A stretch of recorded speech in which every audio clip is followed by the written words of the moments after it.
And Carl's talk is entitled Self-Discovery. So Carl, this is his biography, comes from a disadvantaged background. And Carl has become a self-made author and inspirational speaker who encourages people to reinvent themselves. So Carl, that sounds pretty good to me.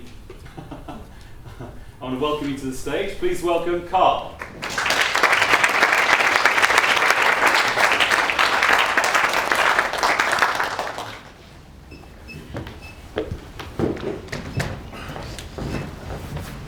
As a kid, I couldn't read or write, and I desperately needed to make the change. So how do you make the change in your life? If you're not happy in your life, in your relationships, in your career, in your job, your health, how do you make the change? What's the push? What's going to turn your life around? What's going to make it different? So many people are stuck where they are. How do we get out of that position and move forward? How do we progress forward? Well, let me take you back into time, back to my childhood. I was just a young kid, fun, happy times. I remember riding in the summer on my bike, a yellow bike actually, and just enjoying myself, fun, happy times. But then my life took a turn for the worse. My mum and dad were having some arguments, and they decided to part. I must have been less than 7 years old, and I was struggling very hard to deal with that. I couldn't handle them being apart, and it was affecting me. I was struggling. I wasn't sleeping at night. I remember one day in class, struggling to stay awake, the teacher talking just like a faint echo in the back of my ear. And he called me to the front of the class to read. Problem was, I can't read. Nonetheless, I remember climbing from out the desk and just walking forward. It felt like forever. As I looked beside me, I could see my friends sort of like sniggering, laughing. Finally, I got to the front of the class. I turned the page. I tried to read, and the words would not come out. I tried again, and still the words wouldn't come out. I tried once more, and I made the sound, and it didn't make any damn sense. Teacher lost his patience, and he said, go back to your desk and sit down.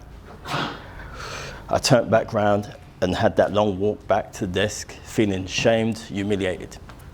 And that was many days, many years like that in school. That was my school life. Fast forward, I'm 17 years old, I'm out in the world. No qualifications, no proper education. What do I do? How do I turn this life around? How do I make things happen? What do you do when you get stuck like that? What do you do? How do you turn it around? Well, I had a heart-to-heart with myself. I could continue with this poor self-image that I can't do nothing, that I'm not worth nothing, and stay where I am.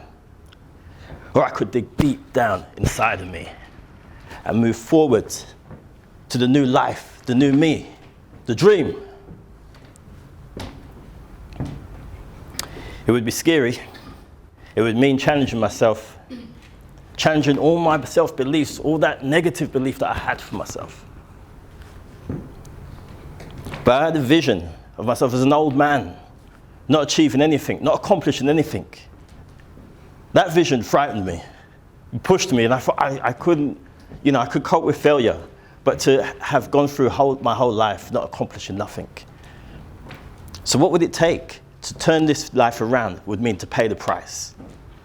And what would that price be? What is the price? Well, it would mean coming out of the comfort zone, challenging myself, pushing myself, having a deep-rooted self-belief that I could turn things around, taking on jobs I knew nothing about, making mistakes every day. These mistakes were every day, but through trial and error, through push, it suddenly became every other day, then every other week, and then whenever. I broke through. I'd broken the chains that were holding me back, and I was able to move forward. So how do you change your life if you want to change your life? You got to believe in yourself. You have to believe in yourself. I remember something Les Brown once said. He said, don't let nobody's opinion of you become your reality. You believe in yourself. And now I speak to young people. I do coaching and mentoring. I've written a book. I've had my own book signing events. I invite people and I encourage people to break their chains, to understand this is your life. You've only got this one life. Don't waste it. Use it. And if any of you would like to know more about self-empowerment and know more about pushing through those chains that are holding you back, my website is www.selfmade.me.uk. We are all self-made and we can all turn our life around for the better. Thank you.